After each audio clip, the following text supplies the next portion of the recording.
They told me for years there was no money in podcasting. Well, they were all wrong. Ladies and gentlemen, welcome back. I am the man of the hour, Will Tarashuk from the Ambiguous Podcast Solutions. But this is not the Ambiguous Podcast Solution, which you've probably been hearing a lot of me on. This is Talking with Tarashuk. And today I am speaking with Mark Herschberg. He is the author of The Career Toolkit, Essential Skills for Success That No One Taught You. It is very interesting career Mark has, from tracking criminals and terrorists on the dark web to creating marketplaces and new authentication systems. Don't know how they're connected, but I'm going to find out. Mark has also spent his career launching and developing new ventures at startups and Fortune 500s in academia. He also helped start the Undergraduate Practice Opportunities Program at MIT. He has a Bachelor's of Science in Physics, Electrical Engineering, and Computer Science, as well as a Master's in Electrical Engineering and Computer Science, focusing on cryptography. So, no big deal. Mark, that is one hell of a resume. I don't know where to start, but first off, welcome. How are you, friend? Thanks for having me. I'm excited to be here. Yeah, so you have been on 200 podcasts. I didn't bring that up in your impressive resume. So that's interesting. That's a lot to get into. But before we even get there, just, tell me who you are, where you're from, what it is you do currently, because you have had an extensive career. Yeah, I do a couple different things. I have my primary career. So I've been a startup CTO for most of my career. I go into startup companies. I'm the chief technology officer, the head nerd. And I help build startup companies. We scale them up. I've helped some Fortune 500 companies who wanted to play startup. Right now, I've been working as a fractional CTO. So I'm a part-time CTO at a few different companies. That's my main job. But after teaching at this class for the past 20 years at MIT and teaching this content elsewhere, I turned into the book you mentioned, The Career Toolkit, and that came out earlier this year. So I've had this side career of the teaching and now the book and all the podcasts and everything that goes with it. So I think myself having two parts to who I am professionally. So how do you bounce around just from industry to industry? Because electrical engineering, physics, I guess those kind of go together. And then, going from a CTO helping startups, like how do those go hand in hand? Because they kind of don't. Well, I began my career as a software engineer. Okay. Because one of my degrees is computer science. So I started as a programmer and then realized I wanted the challenges that come with being an executive. So I pushed my career forward to get to that management level. And once you become an executive, it can be easier to go from one industry to another when there's a common thread. In my case, it's we create software products. And so I can create software products in different types of industries, allowing me to move around. So the T is Chief Technology Officer, right? That's essentially right. Technology Officer. Okay. All right. So let's go. Let's read over that. Let's read over that resume again. Let's go point by point. Tracking criminals on the dark web. Explain. Please elaborate. Please. My graduate work was in cryptography. Now that's a branch of mathematics that does secret codes. It's what the NSA and CIA does. It's also what you use every time you enter your credit card and say, well, I don't have to worry. It's safe. Right. It's because people in my field created ways to save you and secure your data. Most of the companies, we build products like antivirus or firewalls. In this particular case, there's a company that was more proactive. So we were doing intelligence gathering on the dark web, and we had to go out and find out who are the bad guys, the terrorists, the cyber criminals. Who are they? Because they don't want to be found. Right.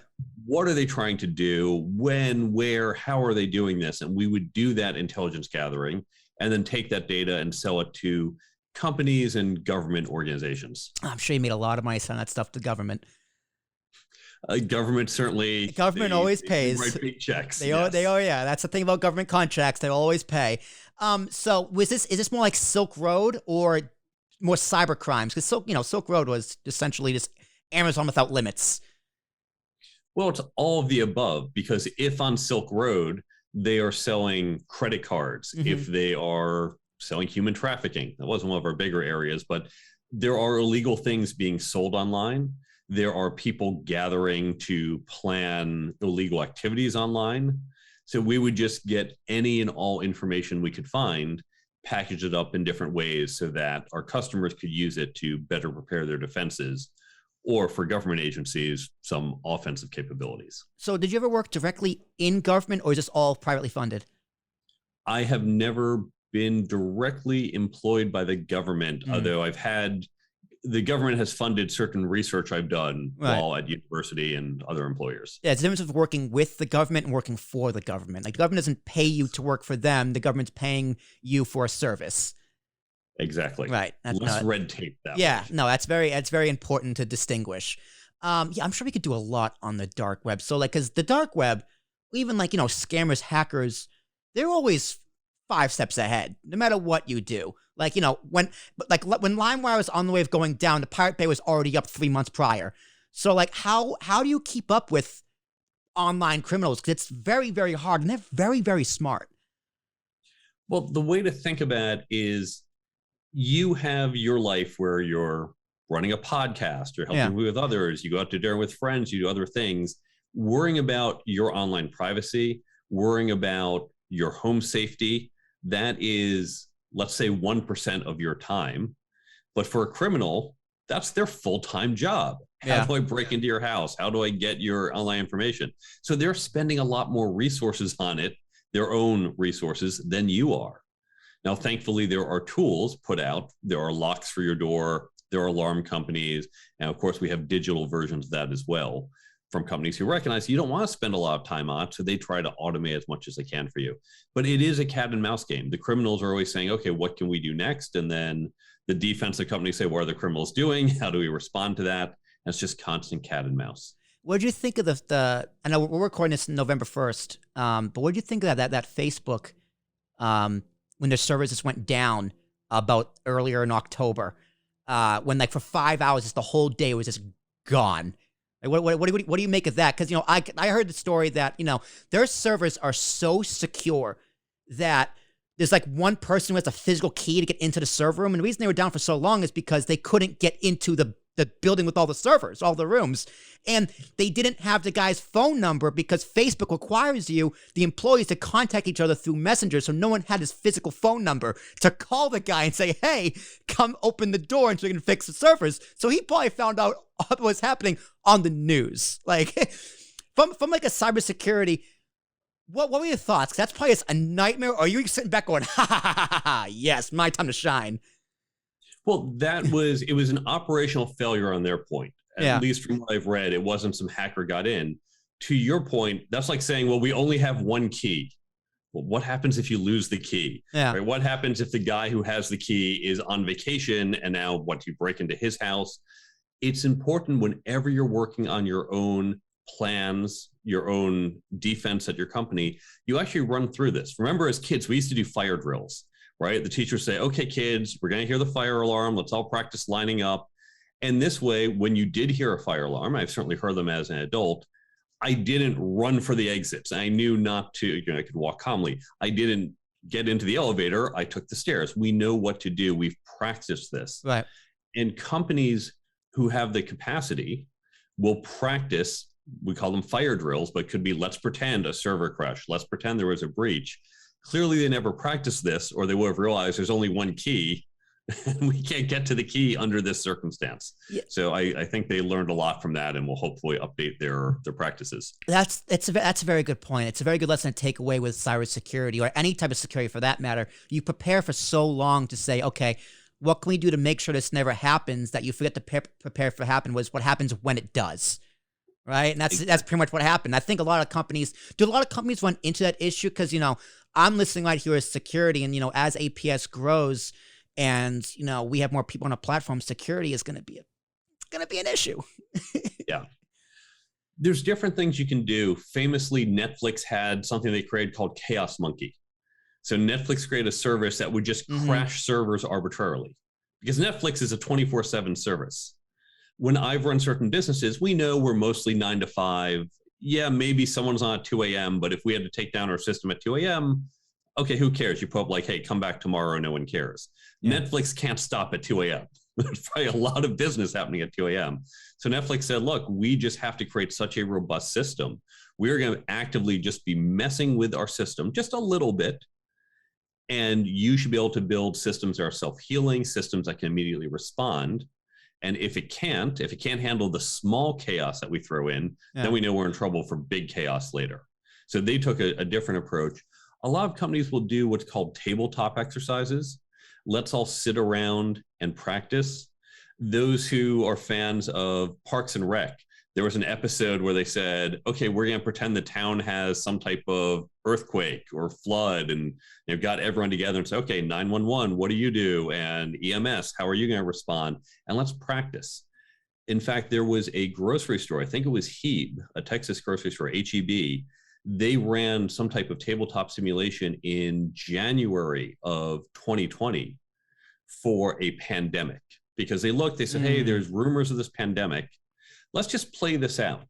And so here's what's going to happen. They figured out things like, wait, if this one person's not around, right, we can't unlock the door, we can't contact the suppliers.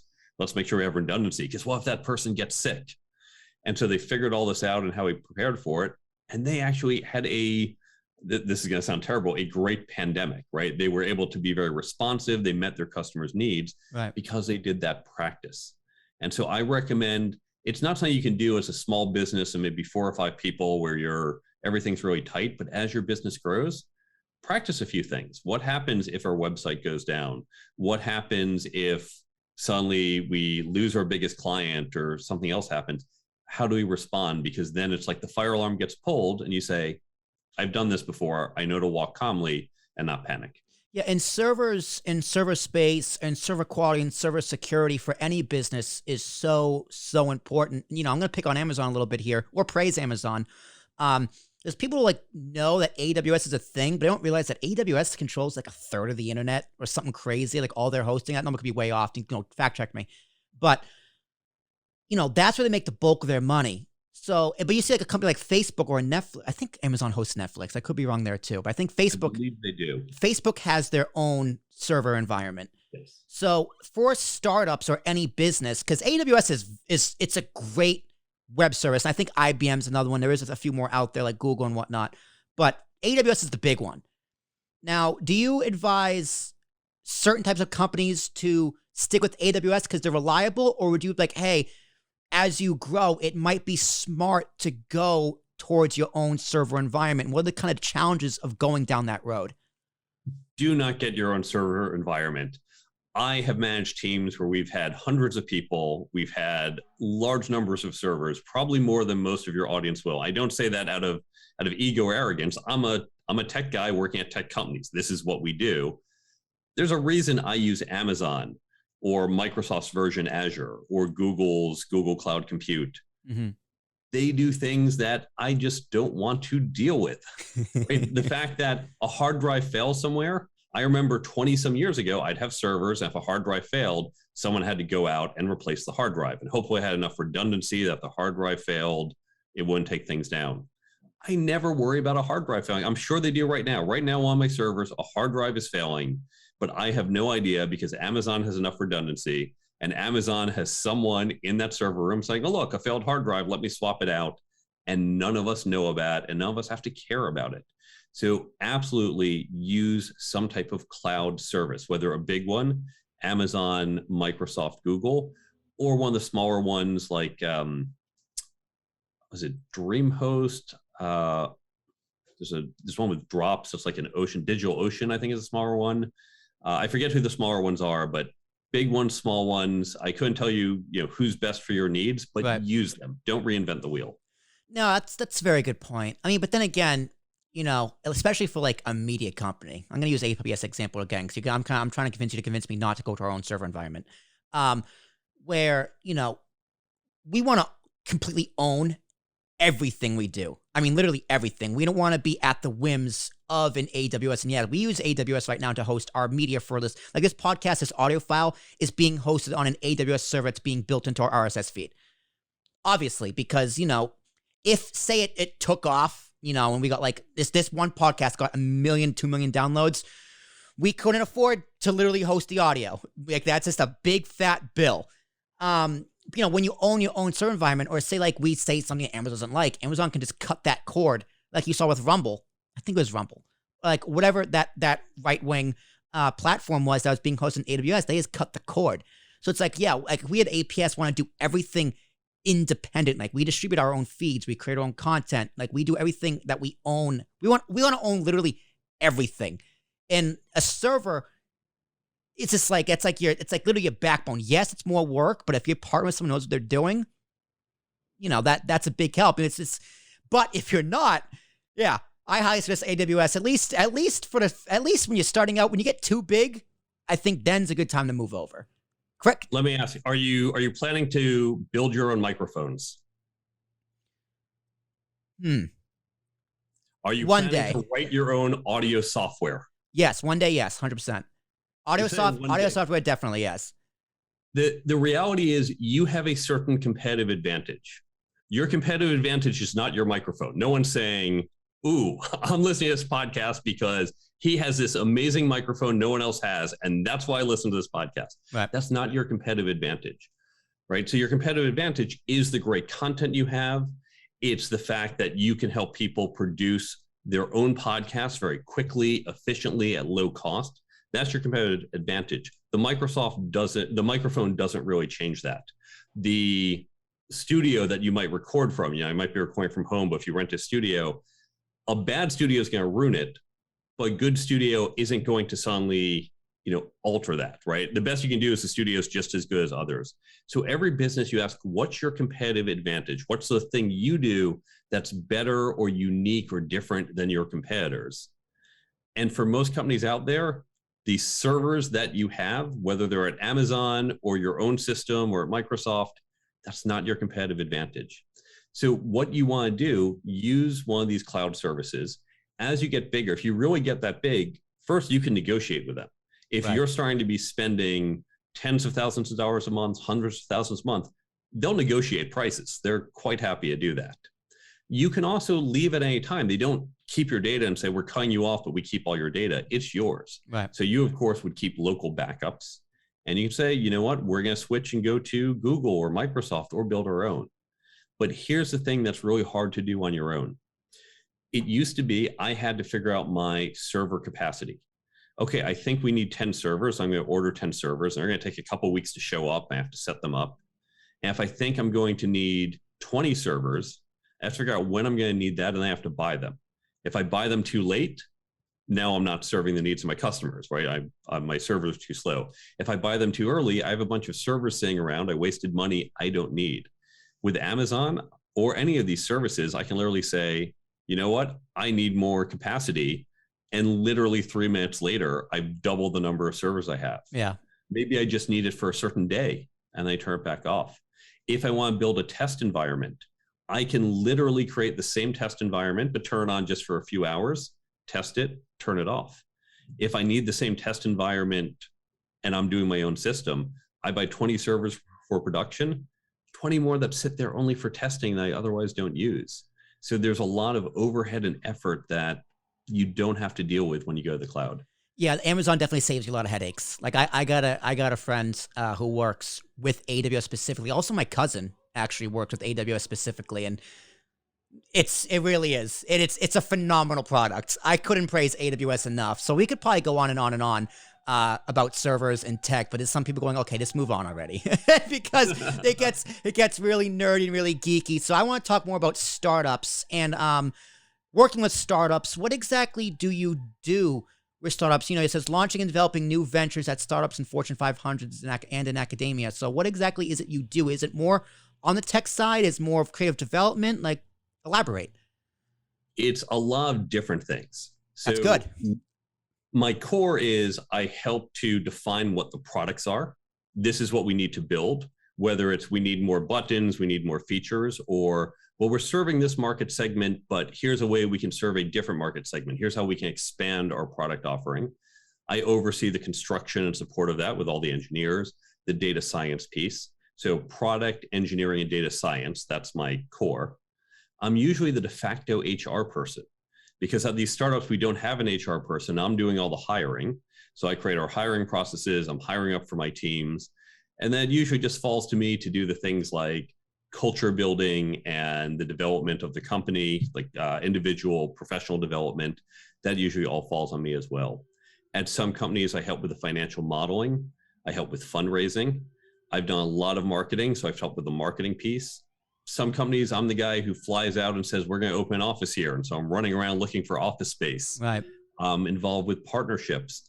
I don't lead sales. That's the one area I try not to do, but very often for large software projects, they say, hey, this customer is interested in working with us, but there's a lot of integration. They have questions. So I have to go on the sales calls. And I spend a lot of time at conferences just speaking and promoting what we do. So it's a lot of different things all under the umbrella. That's fascinating. That's nice to be a jack of all trades. Any startups you've worked with you want to give a shout out to?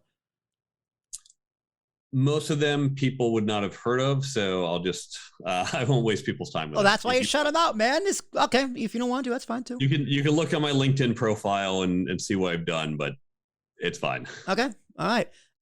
MIT. What exactly is the Undergraduate Practice Opportunities Program? The UPOP. UPOP. That name doesn't carry a lot of meaning outside of MIT, and that's why we refer to it as the Career Success Accelerator. 20 some years ago, the companies we work with, the companies who recruit MIT students said, listen, your students, they're great. They're obviously very smart people, but there are skills we can't find. Leadership, negotiations, communication, teamwork. These are the skills we want in people we hire, but we can't find it. Not just in your students, not just in college students, just anywhere. We can't find people with these skills and we really want them. And there's been similar research done at other universities. This is a universal problem. Schools don't teach these skills. We wanted to address this and created that program where we said we have to get this into our students' education. So we started the program. It's very hands-on and interactive. It's not just people like me lecturing at them, right, but we do role-playing activities to help develop those skills. Okay. Very nice. Yeah, MIT. I wish I could have got to MIT, but, I liked Hofstra. Hofstra was fun. I like podcasting. I have an ex-girlfriend and a cousin who are both Hofstra alums. All right. Shout out to your cousin. So many degrees. So I'm going to read them off again. So you got a Bachelor's of Science in Physics, which I had trouble passing in high school. Electrical Engineering, which, screw that. Computer Science. I like computers, but not so much science. As well as a Master's in Electrical Engineering. Took a step up. And Computer Science, a step up. Focusing on cryptography. Why so many degrees, man? That's a lot of degrees. That's a lot of things to hang on your wall. What made you want to go through all of that schooling? I liked them all. I didn't want to limit myself to just one area. In fact, I think of myself as actually being lazy because I probably, if I'd pushed myself, gotten a couple other degrees, but I just settled for that. Hey, man, you're still young. You can go back. Now, how long did it take you to get all of them? Did you do them over? It's like, where'd you go to? So a Bachelor's of Science was undergrad. Obviously, that's what a bachelor's is. Yeah, so all of this at MIT, and so 4 years undergrad and 2 years for the master's. You did all this in 6 years? Yeah. Oh, good God. How'd you, okay.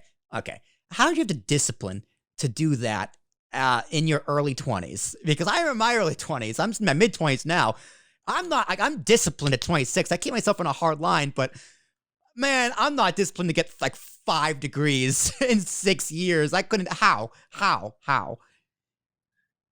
It was just, I'm interested in these subjects, so I want to take the classes. I want to learn. And as you take more classes, you get more degrees. So how has each helped you? The electrical engineering computer science gave me the right fundamentals for what I do now. As a CTO, I have to understand how software works. And the cryptography in my graduate degree, that of course applied to my work in cryptography, in cybersecurity, in that area. Now, physics, on the one hand, I don't do a lot of physics problems per se, but really physics teaches you how to think about and analyze problems. And there's just no better education I had than my physics degree in terms of problem solving. So I'm really grateful. I don't really solve a lot of quantum mechanical equations these days, but the skills I use to do that help me every day. Physics was hard. It was very hard in high school. I took my junior year, but it was so fascinating. It's like I'm having trouble understanding exactly what's going on here, but I'm so fascinated. And I kid you not, my professor's name was Mr. Newton. You can't make that up, and we all called him Fig. He was just like the jolliest, greatest teacher I could ever have had. So shout out to Mr. Fig. But all those degrees, man, MIT, Massachusetts, Boston's the third most expensive city in the country. How much debt did that put you in? And are you still is it all paid off by now? Did it all pay off? It's all paid off. I was very fortunate that my parents were helping me to do it. And then, of course, when you come out with a pure science degree, it's a lucrative field. So you start earning pretty well even out of school, and that's just grown since there. Yeah, like I have a bachelor's in journalism. Technically what I do now is journalism. I guess podcasting is a form of journalism, form of storytelling. But, I work my job thinking I didn't really learn any of this in college. Like, I love that I went to college. I do not regret going to college.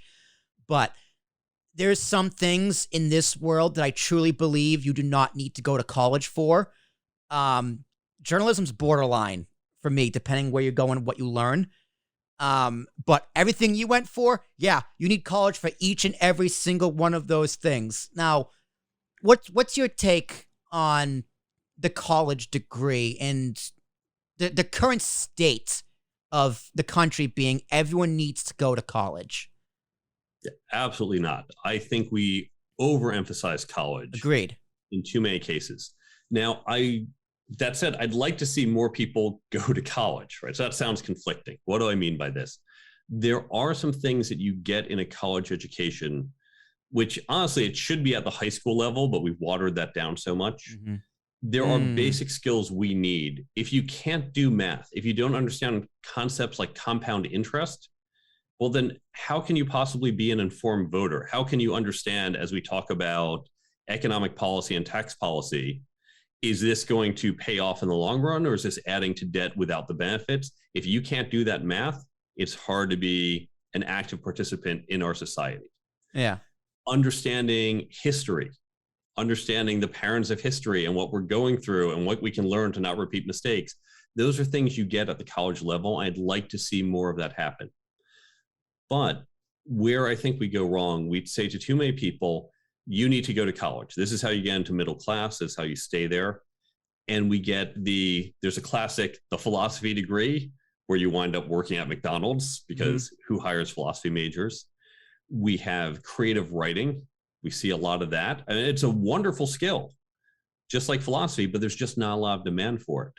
Or the other thing I see happening, people who got a 4-year college degree, they went to a very expensive college, and then they wound up managing a local retail store. And having an English lit degree does not help you manage a local retail store. Instead, I would like to see more of what we refer to as vocational training, which we normally think of as, oh, that's carpentry or plumbing or air conditioning repair.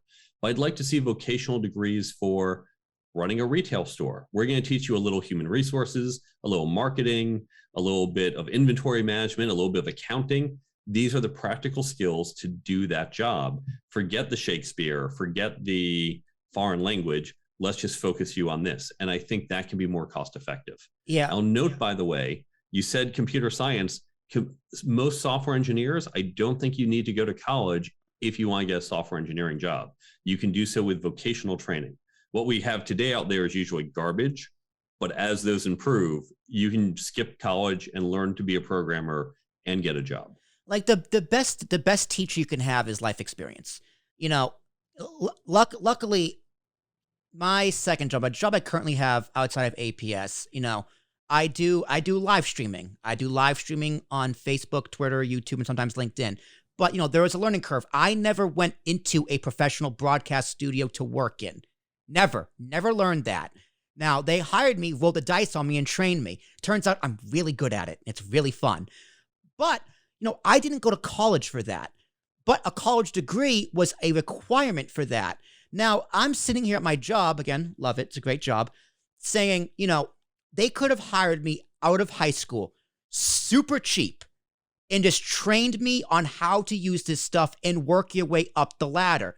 Now, everything you just said is very relevant in terms of the problems with education and the schooling system, but I'm going to turn that back on the businesses as well, because you are requiring a job that for a bachelor's in whatever, a bachelor's degree in whatever. So, I would advise businesses, listen, don't make that a requirement.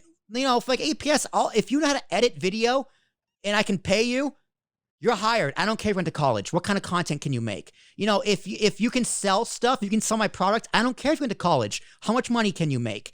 Now, if you're going to be a doctor, yeah, I need to see a degree and some studies. But like, turn that on the business, because it's a problem with the businesses and the institutions as well, where they're requiring people to go to college as much as the college is making people required to go there. This is economics 101, supply and demand. Yeah.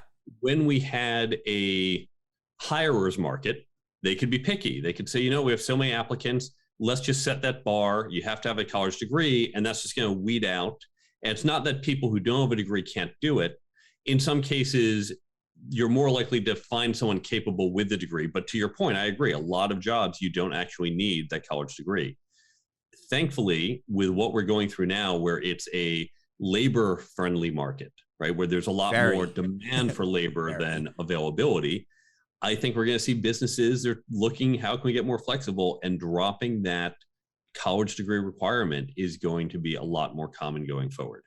Yeah. I mean, education's very, very important. Don't get me wrong. Like, if you want to go to college, go to college. Just please don't make it a dance major, because you're wasting, because a dance major a degree costs the exact same as a medical degree, undergrad at least. And that in and of itself is an issue. And there's a lot of colleges that, I could have done my journalism program in 2 years. A lot of people could have done their journalism program in 2 years, but I had to do 4 because the school required prerequisite classes. I had to take math. I had to take, a lit class. I had to take a language class. Now, if you just took those out and I just went for my major, I could have college done in 2 years, save myself the debt, and still have all the fun. Yeah, we'll see if we start to get to variable pricing for majors. I know that's been tried at a few schools. Then you get some interesting questions such as, well, we can charge more for the engineering classes because they can afford to take on more debt. Mm-hmm. And therefore, it's fine. They can go into debt, they'll pay it off. Unlike, for example, someone who's a dance major. On the other hand, we in society definitely need more engineers. We don't necessarily need more dance majors. And by the way, I was a competitive ballroom dancer for years. I am a huge dance fan. I support the arts. Of course. But should we want to encourage people towards engineering and away from dance, well, then arguably we should do the opposite. We should make it cheaper to get the engineering degree and more expensive to get that dance degree. Ooh. So you could argue either way. It's an Uno reverse card right there. I didn't see that one coming. Because to me, it makes sense. If you're going to be a degree that's going to pay off, like a brain surgeon, something that's very hard to get, if it's going to pay off, yeah, it should cost more. Like, dance, well, let's pick on dance a little bit more, or music, right? Like, if you have a school with a very, very good dance program, you go to college to make contacts and network, to make connections, because they're going to get you to jobs that pay well. That's true. That's true. I've heard that from a lot of dance majors. I'm here to network, really, for 4 years. That's what the debt gets me. It's like, yes, yeah, you know what? That's a very fair point. But you have to be the best of the best. And, it's the same thing with acting, same thing with film. Only the best of the best make it. A lot of people don't make it. And you're burying yourself in a hole. This is what I talk about a lot in chapter 1 of the career toolkit on the career planning chapter. We have to recognize that there's different types of careers that have different paths and different outcomes. Mm-hmm. So let's consider a few different ones. If you get a marketing degree and you have a career in marketing, so you start out, you're right out of school, you get a little bit of money. And as you advance, you make more money. You become more senior, you make more money. That's a pretty linear path. Now let's look at a doctor. If you're a doctor, you're going way into debt. You have college debt, then you have medical school debt. Mm-hmm. As a resident, you're not making money. And so you've got residency, you might then specialize. And so if, let's say you're a brain surgeon, you're going into significant debt, you're making no money until probably about age 35. Yeah, that's true. But then what happens at age 35? All of a sudden, you start out probably making about $600,000-$700,000, and it goes up from there. So in that case, you have delayed compensation. And so there's very high compensation on the back end to make up for you've got very little on the front end. The other path would be dancers and actors, where you look at the payout distribution, and it's a power law. There's a handful of people who make a lot of money, right? Go to Hollywood, there's a handful of actors who are doing great, wonderful careers. And then you go down to a few people who are getting by, and then a lot of people who get nowhere. And so if you go into one of those fields, you have to recognize there's a distribution of outcomes, and the just raw probability says you're going to be on the tail end of that unless you get lucky and or have talent. And so we have to recognize within our own career, what is the distribution we're looking at? What's that payout? And are we comfortable doing that? No, that's very well said. That's very well said. It really is a pick your path. But you know what, Mark? This is America, all right? This is the most innovative country in the world. It'll all work itself out as long as the government doesn't get too much in the way. Or as long as, the big institutions we have don't get too far in the way. Because people love to get in each other's way in this country. But it's America. It'll pull through. Innovation lives and breathes here. And like you said, with the workers' revolution that's happening in America right now, it's a good thing. It's a good thing. Like all these strikes going around the country right now, it's a good thing. Workers have power again, and that gives me hope. Yeah, I'm also long-term bullish on America, our innovation, and the labor market, even if any given period we might have some volatility and setbacks. Or inflation, hopefully, I don't want to get into inflation. I don't want to talk about the economy. Let's talk about some podcasting. So everything we have just talked over the past about 30 American minutes, podcasting never came up. So how did you get into podcasting? Even though you don't have one of your own, you've been a guest on 200 plus podcasts. So out of your magnificent career and all of your accomplishments, how did you get into podcasting? When you have a book out, the way to promote it, because no one goes on tours, no one goes city to city and let me do book signings. That's barely done normally, and certainly during a pandemic, that was not happening at all. The way to promote a book is to go on podcasts. And my friend Dory Clark, when I went to her for advice as I was writing the book, she said, you need to get yourself on lots of podcasts. I said, all right, that's the goal. That's what I'm going to do. Yeah, that's a great piece of advice.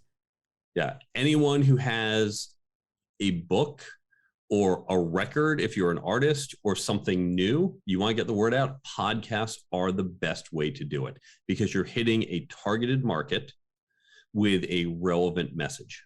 Mm-hmm. So what's been the biggest benefit of being a guest on multiple people's podcasts? It can be financially for your book, but it can also be plenty of other reasons. Like what do you get out of being a podcast other than selling your book? Yeah, obviously selling the book gets out there and builds my name and brand. I have met some fantastic people.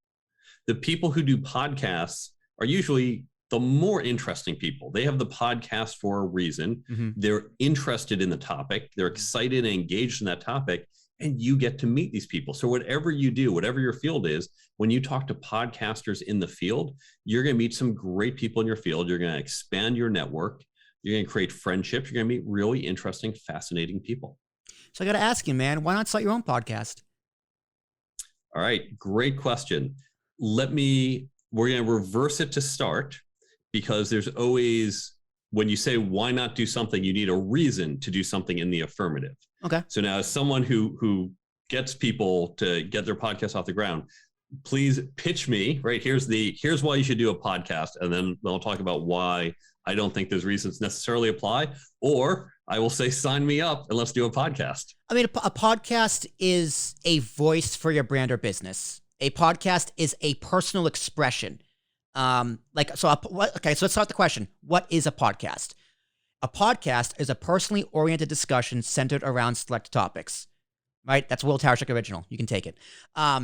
So the idea is, what are you doing? What are you talking about? It can talk about anything. And the big example I love to go to is Conrad Thompson. Now, if you don't know who Conrad Thompson is, he's the fat guy from Alabama who sells home mortgages. Why do I bring up Conrad Thompson? Because he is also one of the biggest wrestling podcasters in the world today. He's got 5 of them. And let me tell you how much money he's made selling mortgages on a wrestling podcast. A lot. And let me tell you, he also married Ric Flair's daughter. So he has even more on top of that. But he was doing fine before all of that. So if you're doing a podcast on what's something that interests you, just general.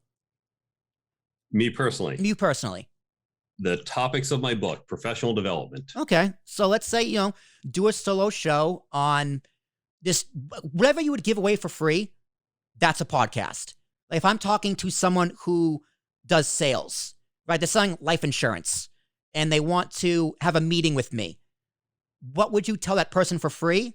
That's a podcast. Like a free consultation meeting for a business owner, that's a podcast. If you're doing realty and you're selling houses, that's a podcast. You know, here is the neighborhood.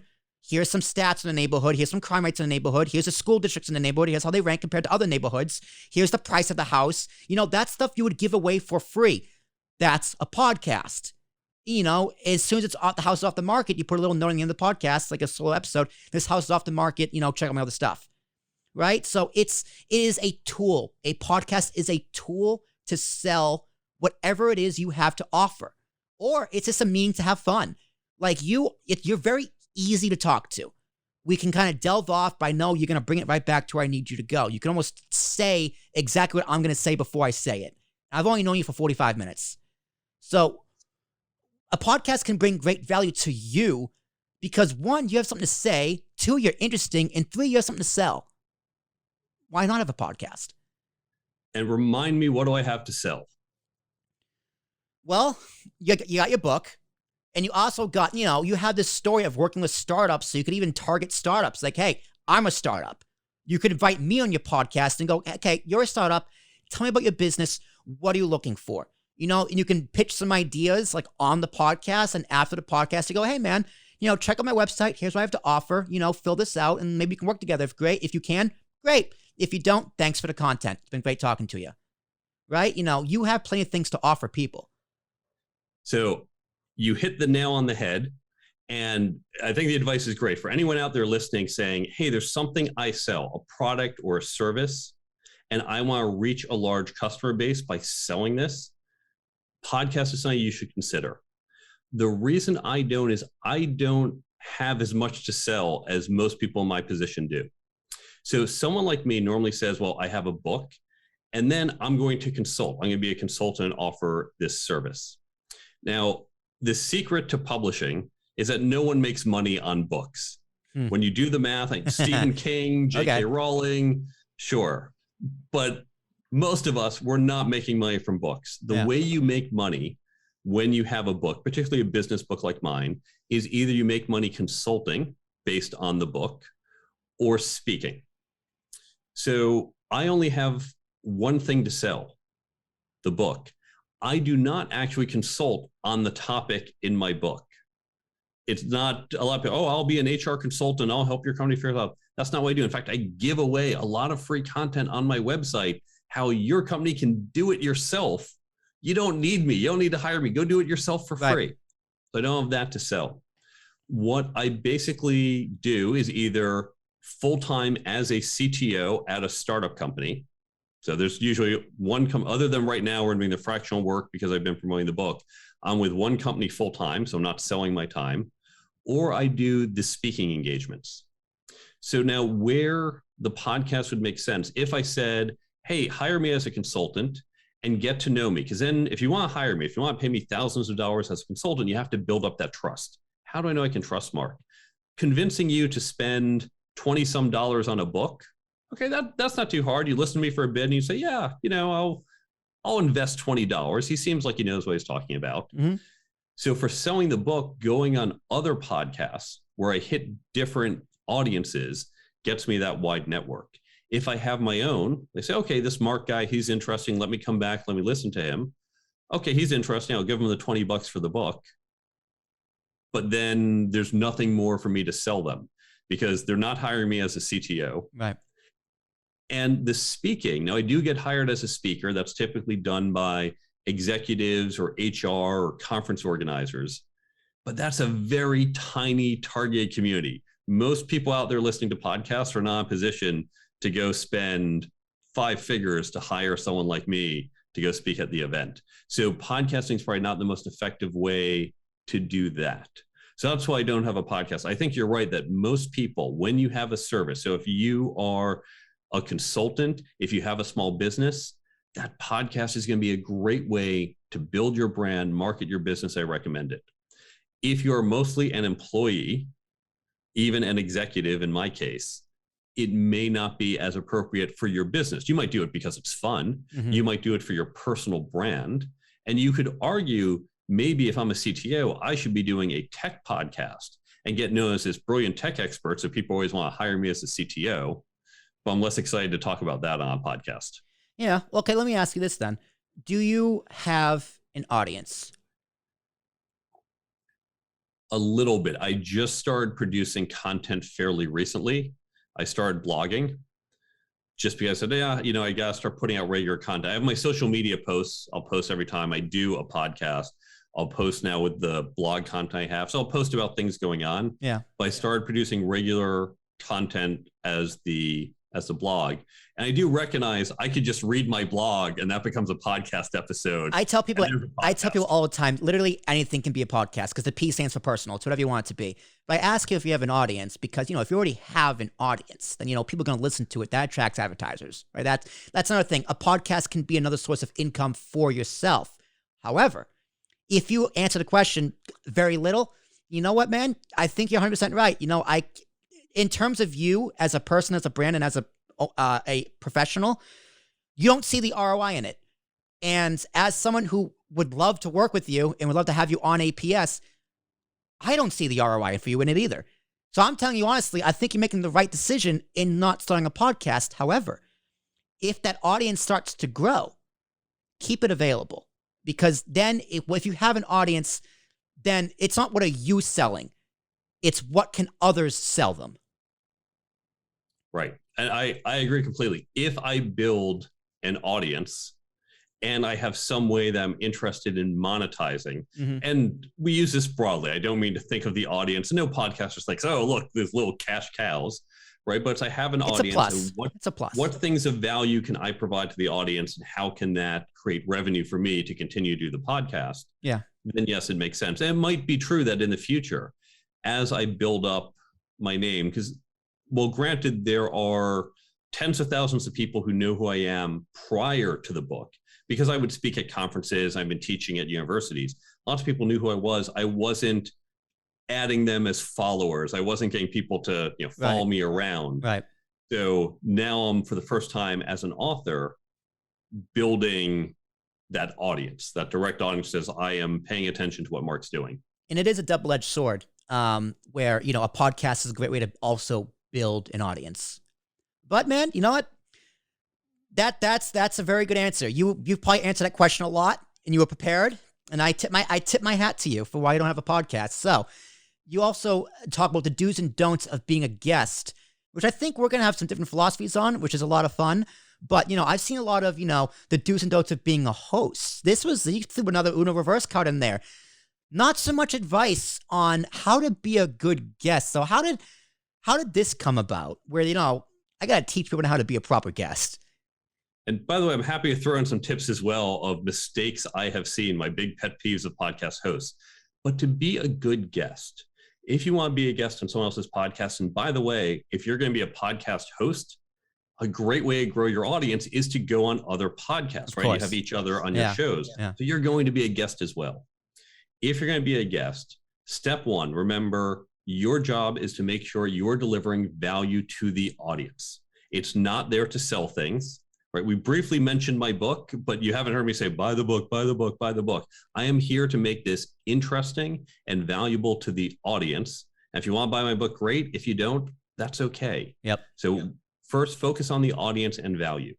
Pay attention to the audience. So many people, I hear this from lots of podcast hosts, they say, I just get spam from someone saying, I have a show for HR executives and someone wants to talk about knitting, right? That has no bearing. They're not paying attention. Who is the audience and what's the value to the audience?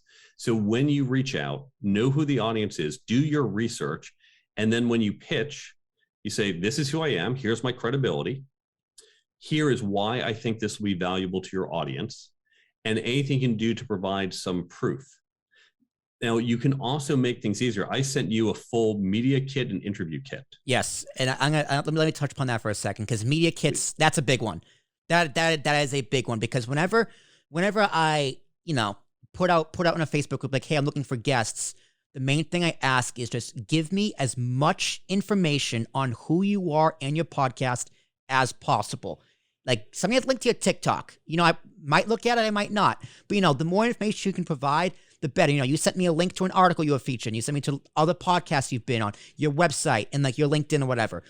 Perfect. Because I can take like an hour, maybe a little more depending on the person, going through that information, and I literally form the podcast in my head and write it down on a spreadsheet.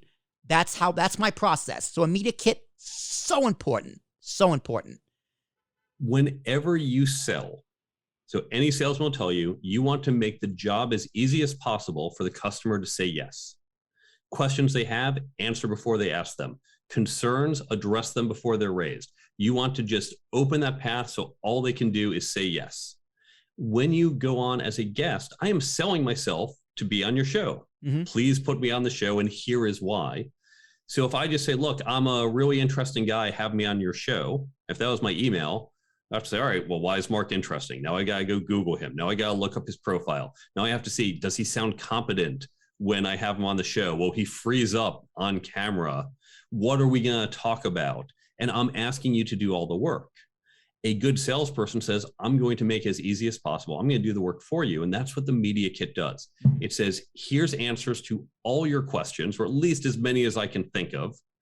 And you can look at all of it, some of it, part of it, whatever is relevant to you to make your job easier. And so a good guest provides all these resources, and that can be background and links, images. I have zip files of images. When someone says, most people say, I just want a headshot, here you go. And that's in the media kit. Mm-hmm. They said, you have more images? Here you go. Here's a full zip file. Take whatever you want, right? And I can make you kind of go and ask for each one. I just make it as easy as possible for the buyer, the podcast host. Well, and it's another thing that I do, that we do it on part of our process, that we kind of force your hand a little bit. Like when you are a guest on this podcast, I send you a link, hey, just fill out this form. It'll give me all the information I need. So it was all there, including a headshot. You know, for the Ambiguous podcast solution, I asked for a podcast logo because I use that logo in our graphics package.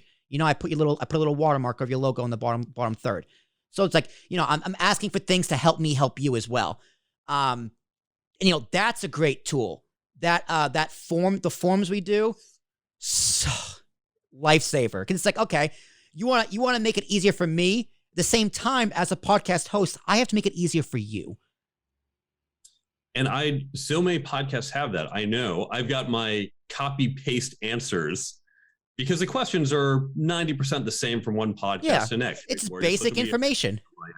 So I can just copy paste. I might do a little editing for this particular show versus the other. I might change my bio, or I might say, here's the key angles to hit. Yep. But yeah, you can prepare and just make life easier for yourself, for the podcaster, for the guest. Processes make life easier. You also say finding the appropriate podcasts, to which I go, every podcast is an appropriate podcast. Like, you mentioned knitting earlier. You know, I don't know anything about knitting.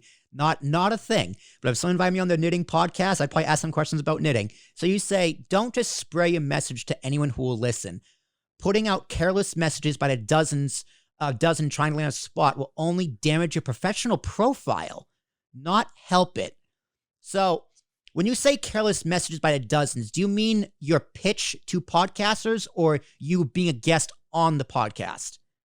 As a guest, I go on a lot of broad podcasts. I go on podcasts for entrepreneurs, for workers, for HR, for exec. I go on leadership podcasts. I've been on education podcasts. I've been on podcasts about podcasting. I've been on book podcasts. But even then, when I go on book podcasts, I'm very careful. I don't just say, hey, I have my book. And for some, they'll just say, oh, we like authors. Great, I'm an author. Here's my book. Mm-hmm. I've gone on library podcasts. Now, if I just said, I'm an author, put me on, they say, we don't do that. This is a podcast by librarians for librarians. And we'd be spammed with authors if you just want to talk about your book. I said, okay, for what you do, I have something of interest. I have an app that goes with my book. There's a free app. Said, let's talk about why I built that app, why I think more books will need an app, and what this means for the future of media. That's relevant to librarians. But if you just say, well, I want to talk about my book, and I'll talk about it to anyone. I'll go on a knitting podcast and talk about my book. Well, the people listening to that knitting podcast want to talk about knitting. They don't want to talk about career skills. That's not why they tune in. And I'm wasting the time of the host by just spamming them, hoping to get on. Well, okay, with the approach, the initial email, it's really funny because we actually do have a knitting podcast on APS, the Darn It podcast. It's hilarious. Shout out to Lily from the Darn It podcast. So I love that you mentioned knitting. But like in terms of, cold calling, reaching out to someone, yeah, don't just spray it out, because I think it does damage your profile. No one likes being DM'd your pitch. No one likes reading a pitch in a DM, myself included. I hate giving them more than I hate receiving them. Because if I receive them, it's like, I can just ignore it. But giving it, it's just like, I know it's not going to work because I'm not good at it. Some people are really great at it. But I hate it as a process. But very simply, my philosophy when it comes to podcasting is that everything needs to be everywhere, always, which pretty much boils down to you need to be in as many places as possible, as often as possible. So, like, if someone was like, hey, come on my podcast, unless I'm physically too busy, I'm on that podcast because I need to be everywhere, especially as a founder of a company. Like, I'll go on that knitting podcast and like talk about how my grandmother knits and how she made me a bunch of blankets growing up. I still up to this day, she still has my brother's baby blanket that she knitted herself. He still has in his apartment with his fiance. Like, I'll find an angle. That's my responsibility. I'll find an angle. There's a subtle difference. If Darn It wants to bring me on and say, please come talk to us. If you think I will add value, I agree with you. Go wherever you can and spread the value. But I would not be so arrogant to say, let me shove my message onto your audience, which at first pass probably isn't a fit. If you see it and want to reach out to me, give me a call. But I'm not going to just spam every podcast I can find to shove my message down it. Because to your point, podcasters, especially as you become more successful, you get spam every day. Yeah. I get plenty of spam as an executive. We all hate it. So do a little bit of research, say, here's why it's relevant. And if you can't come up with a reason why it's relevant, don't reach out to that person. It's okay if it's a stretch, right? Yeah. If you're a dancer and say, hey, let's talk about knitting and dance outfits, like, all right, a little bit of a stretch, but pitch it. Maybe it works, maybe not. Yeah. But don't just shove your message anywhere you can find it. I would definitely say find an angle. Find an angle. That's very helpful because, for this podcast example, talking with Tarashuk, I keep it broad. I keep it vague on purpose. Like your email, I went and go, ooh. I saw 200. I was a guest on 200 podcasts. I immediately go, ooh. When I go, ooh, you're coming on the podcast. If someone reaches out to me, I kind of go, I'll leave it be because I'm not invested. But like I keep it broad on purpose because this Talking with Tarashuk podcast, hopefully, as I grow, I can talk to scientists, world leaders, wannabe politicians, current politicians, comedians, actors, dancers, knitters, teachers, waste management people. Keep it as in many different places as possible as long as I find them interesting, because now someone's going to go, well, that's a lot for one audience to handle. It's like, well, yes, but there's another philosophy I have, which is called recycle your content.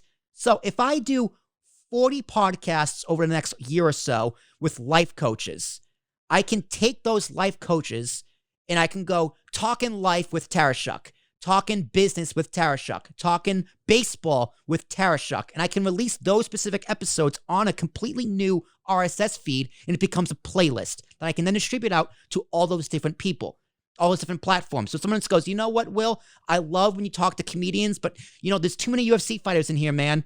Too much UFC. I need more baseball. Guess what, Greg? They're all right here. There's some fantasy baseball. There's some players. There's some managers. There's some scouts. There's some writers. It's all there for you. All the baseball your little heart can handle. But it starts at the top. We're talking with Tarashuk. They can find it all in one place. And it's broad. It's there. It's all right there. Like that's just. So he's like, no, spray a message everywhere because you never know where it's going to be used elsewhere. Yes, I do agree. Anyone with content, try to get wide as long as you're respecting the keeper of the audience you're reaching out to. Definitely. All right, networking. Network is a big one. So how important of a networking tool is podcasting? Podcasting, I think, can be great for networking because, again, you're going to meet someone interesting. The people who screw up networking, I always talk about this in my networking talks. It's the people you go to some conference, walk up, hi, my name is Mark, what's your name? Okay, give me your card, here's my card, exchange cards, great, done. Okay, it's like this drive-by networking. Yeah. Okay, we exchange cards, I know nothing about you. But here, you and I, we've got an hour-long conversation. The time we spent before, we'll probably spend some time after. That's already a great start. That's more than I talk to some people at conferences. Yeah. And then we might even follow up. Sometimes we've got another conversation later, like let's just catch up, or hey, just want to resync. Here's how the show is doing. I will always, now here's something I do at the end of every podcast, and we're going to do at the end of this one. There's 2 questions I ask. So after we go off the air, what I would be asking is, thanks, I had a good time. We'll wrap up the show. We'll talk about how it went. And I always ask, first, are there any other guests who you might be looking for? Because I know a lot of fascinating people. I know other authors, professors, entrepreneurs, lots of podcasters. I know all sorts of people with content. Now, you're a pretty broad content platform. Others might say, oh, we're just about HR people, or we're just about leadership development. Okay, well, I know a few people who specialize in that area. And what I've done, because they still get pitches every day, but if they think, Mark, he was a pretty good guest. So if he's recommending this person's at least worth talking to, right? She's probably going to be pretty competent as well. And so I help people I know get on podcasts. I help podcasters I know get good guests. And so I'm just helping lots of people out. Then the second question, I take it and flip it. Say, by the way, do you know any other podcasts for whom I might be a good guest? Because podcasters know other podcasters, right? It's a community, get to know the other people. And as you know, finding guests can be easy. Finding good guests, not so much. So if they like me on the podcast, they're happy to refer me to someone else. And so it's very easy. If you have your own podcast, ask these 2 questions at the end to every guest. If you're a guest, ask another podcaster. And it's a great way to expand your network and meet more people. And we all help each other. Definitely. And I'll have answers for both of those questions, so don't you worry. What's the wrong way to network on a podcast? Because sometimes it's still a filling out process for me sometimes. I'm still kind of figuring out the right way and the wrong way to do things. It's a guess and check game, especially being a young startup. What are some of the wrong ways to network on a podcast? Well, the wrong ways to network in general would be like the example I gave earlier, where someone says, oh, we met for 5 minutes, we exchanged cards. Great, we're networked. I always say that people say, oh, look, I add this person on LinkedIn. I have all these people I'm connected to on LinkedIn. Just because you connected to someone on LinkedIn doesn't mean you're networked. It's like saying, look, I swiped right on Tinder. She swiped right too. We're engaged. That's it. Right? That's it. We both swiped right. Done. Right. No one would say, well, we swiped right, therefore we're in a relationship. But we do that on LinkedIn. Or we do it with, I exchange cards. I've networked. Now, we know on Tinder, when you both swipe right, okay, that's the start of it. That's where you say, okay, we've expressed some interest, but now we actually have to build the relationship, which we call dating. Professionally, the fact that we connected on LinkedIn, or we exchanged cards, or we had an initial conversation, that's the start of it. The relationship has to be built over time. And so even with podcasting, there are podcasters, okay, we had a good show, and then I'll keep in touch with them. And we might email each other, every few months. How are you doing? What's going on? I've got a call actually later this week with a podcaster who I met over the summer. We're just catching up and seeing how we're doing. And so it's building that relationship. Relationships take time. So recognize for any relationship, whether it comes from a podcast or anything else, it involves a commitment of time to build the relationship. Definitely. No, 100%. And, there's going to be certain people, like next year, after like some time pass, I'm going to be jumping like, hey, do you want to come back? You want to be on again? And it'll be Mark Herschberg 2 will be the title, right? And, eventually, 10 years from now, it'll be like Mark Herschberg 14 or whatever. I'll keep a tally of guests I have coming back. Because that's another thing with podcasts. Like Rogan's podcast, I look forward to when he brings back Joey Diaz on. I look forward when he brings on Jocko Willink. Or I look forward to when he brings back on, X, Y, or Z. Because I know they're going to be great shows. Because I found them, and then I now know this person because of that podcast. So me person like, oh, Mark's coming back on? Hell yeah, I'm there day one. Right? Like that's part of a podcast. So and you also by the way, something you can do as a podcaster. So this is a great thing for any podcasters listening to this. When you have a podcast, let's say on knitting, most of your guests have something to do with knitting. Right. They all have some interest in knitting. Well, they'd probably be really interested in meeting each other, meeting other knitters. I know a few podcasters who have a quarterly event and you just say, we're going to do a Zoom call and we're going to get on either everyone we have this quarter or just anyone who's ever been on. We have this open call, and it's not everyone, it's a handful of people get on, but everyone on that call has a common interest and I get to meet other people with that interest. Mm-hmm. So if you're a podcaster, you can introduce your guests to each other and they love it and they will love you for doing that. Mm-hmm. No, 100%. Definitely. I mean, networking, like I said, broadcasting is a networking tool. And it's just like, it can go far beyond just the hour, 45-minute conversation or whatever you have on that day. We also talk about, clear talking points. Yes. Now, I got to ask for clarification. By talking points, do you mean like know what you're going to say? Because I hear talking points. I think traditional TV, radio, like, go for the soundbite. And like you say, focus on sound bites. And to me, I'm just like, don't focus on sound bites. Focus on sound bites after. Go back to it after and find the sound bites. When you're talking, focus on the conversation. You also say pay for media training. Is there a difference in training for podcasts rather than traditional media like TV or radio, in your opinion? So let's look at both of those points, which are related. So the first, I agree, don't worry about sound bites. And what's great about a podcast, it's okay if you get into a 90-second, a 2-minute answer, 2.5 minutes if it's a really interesting point, as opposed to TV where even 30 seconds is a little long for TV now. I have to answer that in 15 seconds. And for something complex, I can't do it in 15 seconds. I don't want you to do it in 15 seconds. I want you to explain cybersecurity to me. That's why I asked it. You know what I mean? Like, don't go for sound bites. I'll find the sound bites afterwards. Don't you worry. I got a lot here. The talking points is more for shows like this one. This is just an open conversation, free flowing in topics.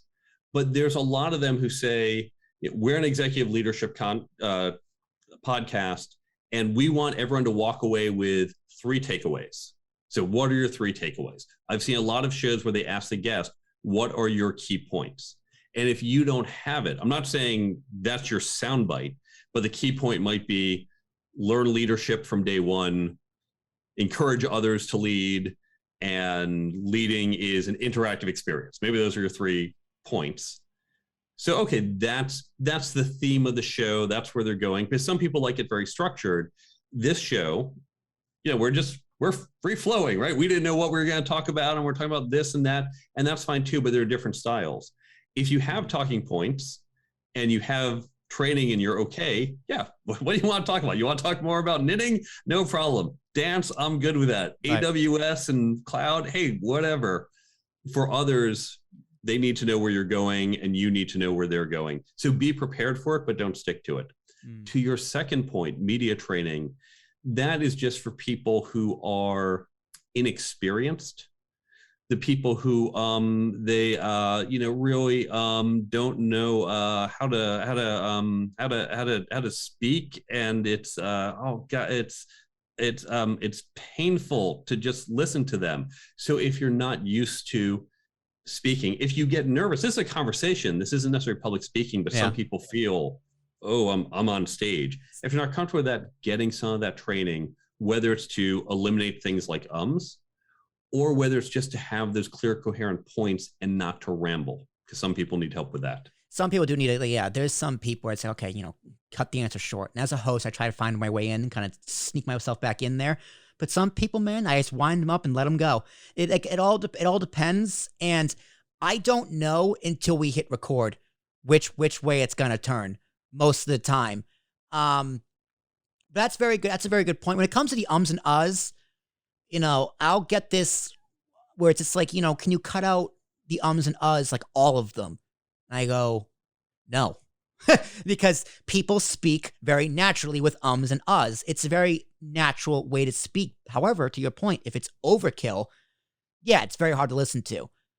But, some people also are not made for speaking on a podcast. Some people just naturally are not good at it. I am lucky why I naturally just have this energy that just explodes very, very heavy. Some people love it. Most people love it. Some people probably find it really annoying. I don't care. I can't control it. But not everyone's like me. Some people are very mellow, like Alex Friedman, where he's hard to listen to because he's boring, right? But some people love that style because it's very informative. So it's, it really is a find your style. Paying for media training is interesting because it can definitely help. But I would say be careful, because what are you going for? Are you going for like to be on Don Lemon, or are you going for to be on a Tim Ferriss, or are you going for to be on a Talking with Tarashuk? Because they're very, very, very, very, very different. That's an excellent point. Know your goal, because the type of training, there's the basic training, eliminate too many ums and ahs, learn how to enunciate, learn how to relax when you're on camera. That's the basic level that would apply to all. But then to your point, speaking on Don Lemon versus you versus Tim Ferriss, different style, and recognizing you need those 10-second answers versus the conversation, but still have a clear selling point if you're on Tim Ferriss, Right. versus we're just going to have a conversation. Let's just go with it. Yeah. It's like, people, it's like, well, how do we do that? It's like, what do you mean? Have you not talked to someone before? Like, it's this, you just talk. You just talk. And this is good practice to talk.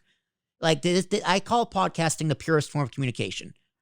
If you're trying to get a point across. Because I do. It's very easy for me to just talk. And sometimes, like, I find myself asking more questions to people in real life now.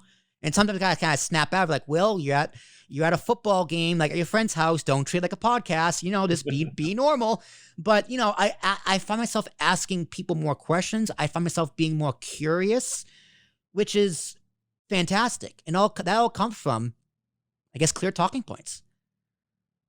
Well, to your point, I have found more and more podcasts are taking the conversational style as opposed to, okay, we're going to go through 8 questions. Here are the 8 questions. Yeah. I do get a few of those on some of the very formal business ones I go to. But even a lot of business ones I'm on, they say, yeah, this is just going to be a conversation. And we're going to talk about this. And we've gone way off path for what we set. We might not get into dancing and other things. We're still talking about leadership or HR or whatever we happen to be talking about on the show, but not in the direction we expected. But it's a free-flowing conversation. It gets really interesting. Yeah. Yeah, like I have a page and a half of like bullet points here for questions in case I get off the rails and want to get back to it.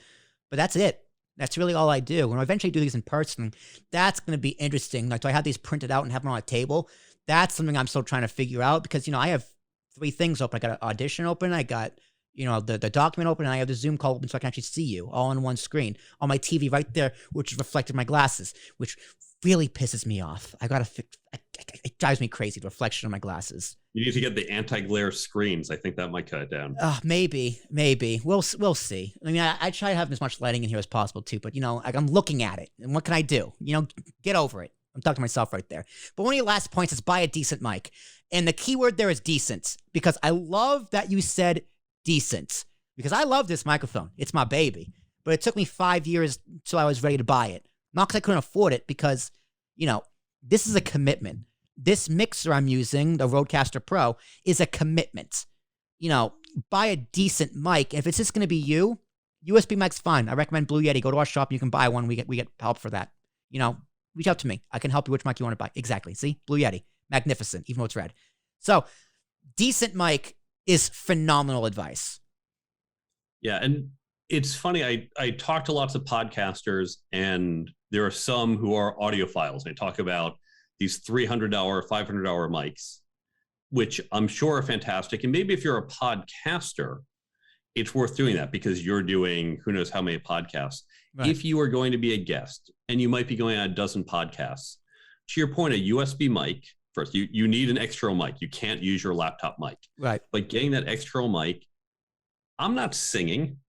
I'm not doing something where you have to get the crispness of each and every thing I'm doing. You can hear the words. Even if I kind of mumble a little, I'm still coming across, and the mic's good enough for picking that up. And so you just need a decent enough mic that they can pick up the words, they can pick up your tone. So invest in a decent mic. Do not ever use your laptop mic. You can get the Blue Yetis are probably like $100 some. Even if you bought like a $50 mic, it is still far better than your laptop mic. So as a guest, buy a decent one. If you're a host, okay, then you might want to buy a good one because you're going to be doing a lot of these. Right. Yeah. Sometimes if I'm in a work meeting where I know I'm just like, okay, someone big's going to be here, I'll whip out this setup. Just to show off. It's just because I can.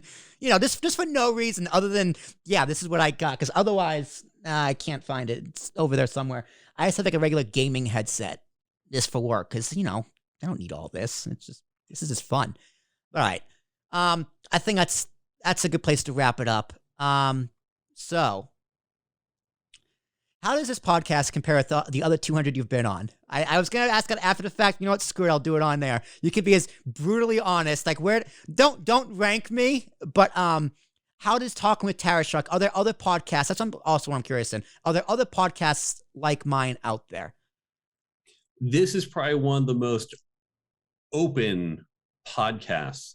The closest I've done to this, there was a little bit of everything, and I'm blanking on the name of the host, where she just says, we're going to talk about a different topic each week. Here's our guest, and here's what we're talking about. When I was on the 500 Section Lounge, they're very, let's just talk about stuff. We wound up talking about the MIT Pirate Certificate. We talked about my background. We talked about the book. We talked about ballroom dance. We talked about all these different areas in a very open one to the next. So this was similar to that in that we hit a whole bunch of different topics that might not even be that related. So I'd say it's closest to that. But this is probably really the biggest, widest range of topics we've covered in a very broad sense. Good. I like being unique. What kind of when you're a guest, what kind of podcast do you prefer to be on? Do you like the free flowing conversation like we've just had, or do you like kind of the more structured Q&A format? Closer to free flowing. I don't like one of the first podcasts I did, they said, give me 8 questions. I gave them some questions. And then she just read off first question, I answered it. Then she went to the second question and answered it. And that just felt so static. Yeah. I don't mind where they say, hey, I've got some questions. I think we're going this direction, but then it just organically evolves. So it is sometimes nice to have, I know where we're trying to go, because I can also, to your point earlier, I can help guide us back there. Oh, I know if you want to make sure to get to this later, as I give this answer, I'm going to give us that thread to lead us to where you want to go. Right. It's hard to do when we're just going to talk and see where it goes. All right. I like it. Yeah, because it drives me crazy. It's the Q&A. I ask a question, you answer, I ask another question. I take pride in my follow-ups. I do, secretly. It's something I think I'm really good at. It's like, because a lot of the questions I ask on this podcast, I think of while you're answering. Like, yes, I'm looking at my notes saying, okay, where can I go next? But it's like, okay, let me sneak this in here. So that's just, and that's when it takes practice. But the better hosts do that. They are paying attention. They say, this was interesting. I didn't expect it, but I think there's value, and they can recognize the value and they can shift to get it. Yeah. Like when I wrote down, tracking criminals in the dark web, ... explain, I didn't know we were going into Facebook. I didn't really think of it. It just popped in my brain at that moment. I didn't ask specific questions in the doc so I could leave it open-ended for myself. But okay, last question. What's next for you? For me, I'm continuing to go on podcasts and promote the book. I'm doing a lot more speaking now that we're getting towards the tail end of the COVID pandemic. COVID's not going away. It will still be here for years to come, but we're getting back to a new normal state. So there's a lot more in-person events. So I'm doing a lot more speaking at companies, at conferences, at universities. So that's been great. I'm focused a lot on that this quarter. And then probably I mentioned I'm a fractional CTO, but I'll probably get back into something full-time because I usually prefer being with a single full-time company. Well, if I could afford it, I'd definitely think about it, but I definitely cannot. So actually, I always give the floor to the guest. Any questions you have for me, the last question should always go to the guest. Or you can plead the fifth. It's up to you. Questions for you. All right, let's do, because you opened the kimono on recording. How was I as a guest? Man, you were a lot of fun. You were a lot of fun. I mean, I go through your website, and again, I go, ooh. Like I see, you develop new ventures at startups and Fortune 500s. Ooh, you have all these degrees. Ooh, you're tracking criminals. Ooh, it's like, okay, I have something to work with here. And for me, I probably should listen to you or you as, the metaphorical you, if they're on other podcasts more to see what you're like. But, I went in no expectations. I like to go in and just, feel you out from the jump. And as soon as you got on, we started talking. I was like, okay, this is going to be a good one. So, and that comes with time. I've probably interviewed close to 50 different people now. I've discussed with 50 different people now, so I can get a good feel for it. But yeah, man, this was a lot of fun. I really enjoyed this one. I took a lot away personally. It's great. I know we're going to keep in touch one way or the other. Well, thank you. And I'll share something for potential guests who are listening out there. I actually vary how I sound from one podcast to another. I will try to match the host's tone, not just the literal tone of voice. But here, this is a pretty relaxed podcast. I've got relaxed body position and we're just chatting, and I'm treating it as you're treating it, like we're just hanging out, having coffee, chatting.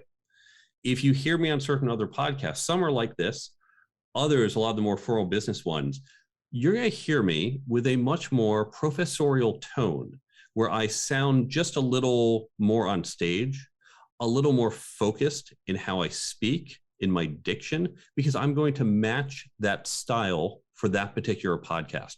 So I'll adjust slightly. I'm still me, but do I do like the super high energy and, we're just shouting out? Are we having the casual conversation? Or am I more professorial? And I will adjust to match the style of that particular podcast. That's very important. You know what? I'm gonna take that and put it in my back pocket because I'm gonna remember that one. Because I think I'm the same on all podcasts, no matter what. But you know what? You can catch me on all my other podcasts. I'll do all my plugs. But first, Mark, this is the part of the show where you do all your plugs, where they can find you, your socials, your book, anything you want to plug, my friend. The floor is yours. Thank you. If you want to learn more about me and the book and the stuff I do, you can go to my website, thecareertoolkitbook.com. You can see what the book is about. You can go to the contact page and reach out to me or follow me on social media, Instagram, LinkedIn, Facebook, Twitter. I post them all. You can follow the blog if you want to get more content. You can look at some of those 200 plus other shows to hear what I sound like on those. You can also download the free app that has a lot of the great tips from the book in the Android and iPhone stores, and that's linked from the website. And then there's a whole resources page where I link to a bunch of other great books that I found useful in my career, some I reference in my book. It also references a bunch of other free online resources on the web that you can use for yourself, for your business. There's some download guides that can help you develop these skills at your organization for yourself or for others. So all of this is on my website, thecareertoolkitbook.com. All right, now it's my turn. Ladies and gentlemen, that has been Mark Herschberg, author of the Career Toolkit, Essential Skills for Success That No One Taught You. If you want to find all of my stuff, all of my other interviews on the Talking with Tarashuk podcast, head over to ambiguouspodcastsolutions.com. Click that podcast tab and look for my face. It's a vector image. It's me as an animation with my gray streak. It's there. I promise you. It's gorgeous. Shout out to my girlfriend for making that logo for me. All my other guests can be found there. If you want to catch me on the Ambiguous Podcast Solutions, same website, ambiguouspodcastsolutions.com, where I speak to all people I find interesting. The one caveat is they have to have a podcast. This is Talking with Tarashuk, where I speak to everyone I find interesting. One caveat, they cannot have a podcast. And if you think you're interesting and want to reach out to me, you can find me at will@apspodcast.com. That's will@apspodcast.com. Send me your media kit. And if I go, ooh, you will be a guest on either podcast. It's easy peasy. It's super fun. We'll talk for about an hour just like this. So if you had fun listening to this, I'll have fun talking to you. Again, that's will@apspodcast.com. All of our partners, our podcast partners, our great podcast partners can be found at ambiguouspodcastsolutions.com. If you're interested with working with us, please shoot me an email. Let us know. It'll be great to talk to you. I'll be back next time with a brand new guest talking about, I don't know. We'll see. I'll figure out when I get there. Until then, y'all take care.